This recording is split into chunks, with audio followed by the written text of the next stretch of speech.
Hello, thanks for being in a new video. This time I have unboxing the Galaxy S Ultra. We must begin. This device has just been presented, but we already have it here in our hands, so let me also share with you its launch price, which for the most basic configuration is 32,999 pesos. However, in this time of pre-sale, they give you the same price for the version of 512GB, and in the description I leave you some coupons that you can use to get an awesome discount only. See you on February 20th. I'll also leave you with a video with instructions on how to apply it correctly. So, having said that, how about you join me in taking this device out of the box? Obviously, it is very expensive, so let's find out what can offer us already with directly access to the device that in this case comes in a supposedly blue color edition. The truth is that the finishes that Samsung has presented in this generation look similar. In some angles of light, this one for example, I see it very similar to a normal titanium color, but in this case it is called titanium ice. Blue has a little touch of blue under some angles of light, but most of the time it looks like normal titanium. In a moment more I tell you about its specifications and what has changed directly with this device in hand, but what do you think if we remove this plastic? And while the device turns on, let's see what comes included in the box, which the truth I do not think is much. Samsung for several generations is not very generous with this, although a small detail to note in this unboxing is the design of the box that has changed with respect to the last generation to emphasize this design change. That now bets on corners a little more curved, although it maintains the S Pen. On this side of the box comes absolutely no content, although you will probably receive some information regarding Samsung Care, which is the insurance that Samsung offers, and on the other side of the box will be where we will find a little more content.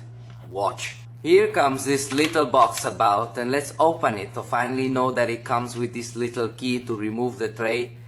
And basically that's it. Will be placed also here the cable. In this case it is a cable that it is not too long and goes from USB-C to USB-C. As you can see, the charger is not included. It supports 45 watts charge.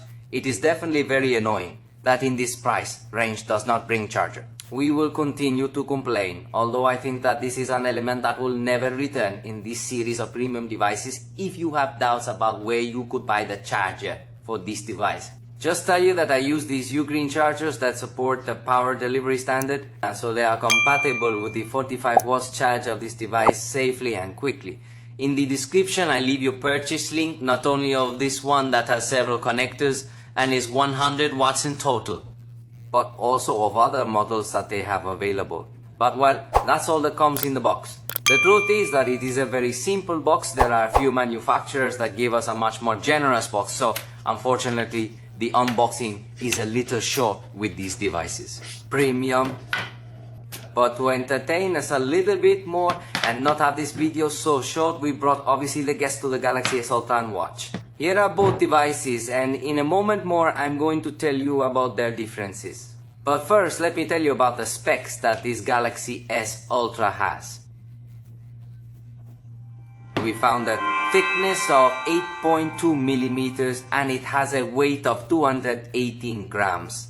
The truth of the matter is that in that sense, if it gives us a much better feeling in the hand, being as heavy as the last generation, to many it seems a minor change to have this difference in weight, but honestly in the hand it is perceived. As you notice, it also comes with rounded corners.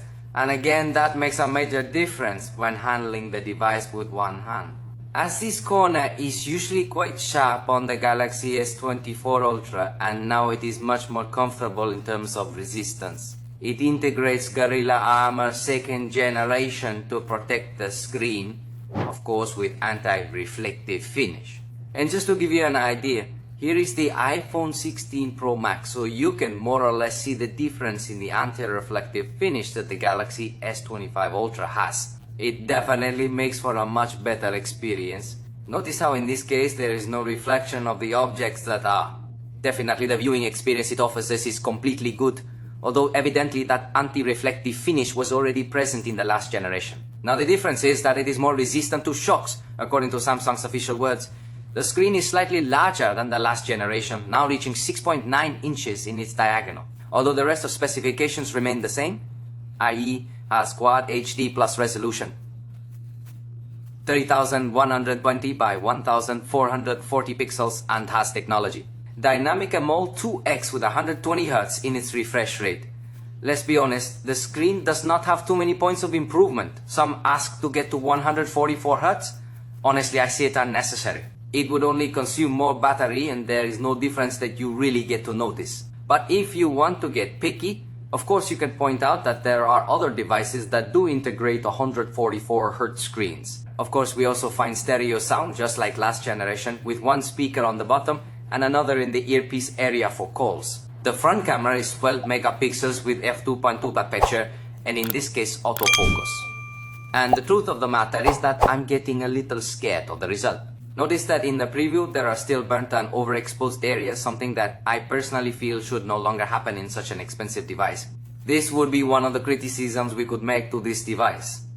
The process result tries to improve a bit, but honestly it doesn't have a spectacular dynamic range as it should have in this price range. We will compare it later with other high-end devices to see on equal conditions how they behave, but for now I honestly think it is not giving a result as we would expect. Meanwhile, on the back we are going to find the 200 megapixel main camera with aperture f1.7. Subsequently, the periscope camera with optical zoom 5x 50 megapixels on the sensor and aperture f3.4. Evidently both with optical stabilization. Then we will find the 50 megapixel ultra-wide camera, in this case with aperture f1.9. That is, not only improved its resolution, but also its aperture, which is something they did not make clear in the presentation, but it will capture. A better lighting, and that obviously comes in handy for both photo and video. And the camera that I find the worst of all of these is the smaller one over here of 10 megapixels with f-aperture 2.4, autofocus and 3x optical zoom. This is definitely the camera that Samsung needs to improve. At the very least, we would ask it to improve the aperture or improve the level of detail in terms of sensor resolution, as it is too simple. The rest of the cameras I think can become very competitive if they are well used, but specifically in the 3 to 4.5x range, the pictures or videos could come out of very questionable quality. Let's see, here we are looking at a screenshot of this same scenario that I took with the front camera, and in this case it looks much better optimized. The photo result is also positive. Remember that Samsung, while keeping virtually the same hardware as last generation, is now using a new second generation Pro visual engine. This one you're looking at is the main camera, and it looks to me like the shadow area was still a little darker than it should be.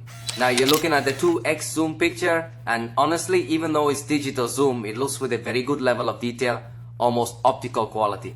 It does very well in that regard. Next, you're looking at the photograph with the 3x camera, and while the brightest area appears in good detail, note that the darker areas lost dynamic range completely. So you can see that this 3x camera is the weakest of all this photographic system. Next, you are looking at the 5x zoom photograph, where again we are using the periscope camera and the quality is good. Applying crop on the sensor, I think the result is acceptable. Obviously, still in this kind of highlight conditions, the Galaxy S23 Ultra with 10x optical zoom will get a better result. Although surely this Galaxy S25 Ultra will have a better night zoom than that Samsung device. Now, you're looking at the photograph with 30x zoom. It seems to me that it does a good optimization of details.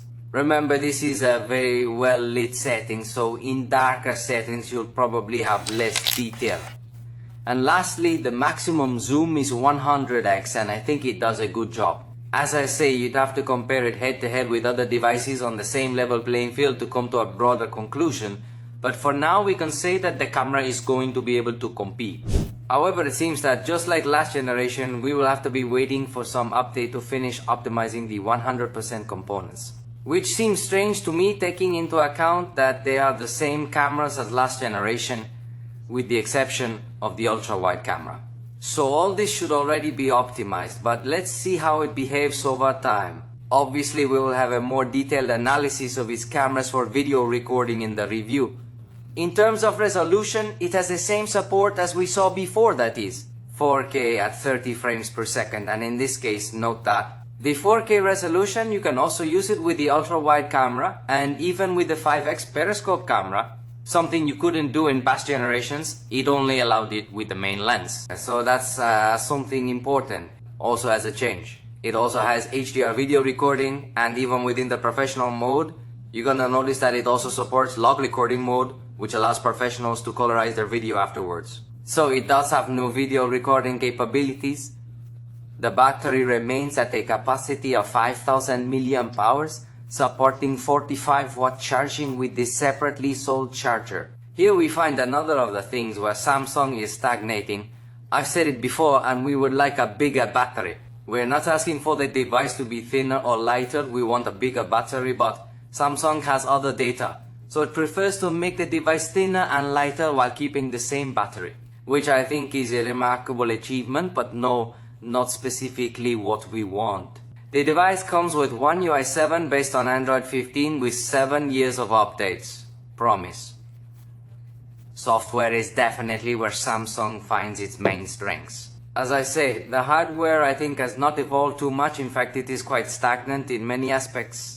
But in software, Samsung definitely shows many strengths. Not only because of the renewed operating system that comes very nice, with new animations, with some new functions and more, but also and above all for artificial intelligence, which in this device boasts to be the most advanced in the industry in terms of mobile devices. And I think they are absolutely right. It retains the same assistancies that we already saw in the last generation, but improves them, as some of them will now work without internet connection, but directly on the device.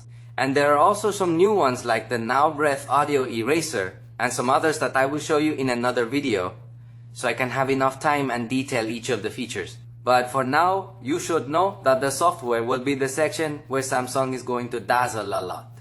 And obviously software also has a development price, but we would like to see not only software evolution but also hard evolution. But speaking of that, this model comes with 256 gigabytes of storage, but it's also available in 512 and up to a terabyte. So in terms of storage, I think we can't complain. There are good options in all cases with 12 gigabytes of RAM for Mexico, although there are other markets where the 16 gigabytes of RAM edition will be available. And finally, the processor is the Snapdragon 8 Elite for Galaxy. This processor has been adapted by Qualcomm to take advantage of the technologies that Samsung has developed, and in conjunction with a larger vapor chamber than last generation should achieve a good performance. In fact, here we are seeing the results in Geekbench. As you can see, it was close to reaching 30 points on a single core, which is a lot. And in multi-core, it was even a little close to reaching 10,000 points. So the truth is that the performance is going to be a very important jump. Yes, I know that the change of processor from one generation to another is something that we generally do not give so much importance to. The processor has a very important leap compared to the last generation. Unlike other generations where it is a minor increase, here if we will see much more power, especially in terms of neural networks and the ability to run artificial intelligence models directly on the device. On the other hand, in Antutu got 274, 700 on 2 points. In this case, it has not been the most powerful thing we have tested, but definitely if it has a good level of power. Obviously, in the video review, we are going to do a much more detailed analysis of the performance it can achieve. For now, we are just slowly getting to know its features. By the way, I forgot to tell you that this generation has a new design, where these small circles or rings of the cameras seem to be floating, although as I said, it is a subtle detail. So you do not notice it so easily. And if you are going to use a case, you will definitely not notice it. But hey, let me know in the comments what test you'd like us to run on this device. I was about to dismiss the video, but I forgot to criticize something strong. The S Pen no longer has Bluetooth. That has annoyed a lot. Personally, it bothers me too. Although, I'll be honest, I didn't used to use this feature. But I do know a lot of people who were thrilled with the fact that they could use the S Pen as a remote control to take pictures. It was a function that I found very useful, and now they have removed it. It no longer has Bluetooth, so you could not use this little button to take pictures. It seems to me a very bad decision. Let's not rule out that in Galaxy S this option will be back after so many complaints from users. If you miss this option, Of course, leave it in the comments to see if somehow Samsung realizes that it was a feature that its users wanted and enjoy. For now, a quick summary of the changes now is lighter and thinner. Change in the design of the corners. Change in the design of the rings. Of course, it will also have different colors for the back cover. The screen is slightly larger and also debuts a technology to improve the detail of the images or videos you see through it. We have the new 50 megapixel ultra-wide camera with aperture f1.9. Can now also record video in HDR with 10 bits. Or also in log format. Before that was not possible, and of course the processor, but I insist we will have a more detailed review a little later. For now, we have reached the end of this video. If you liked it, you know you can indicate it, and see you next time.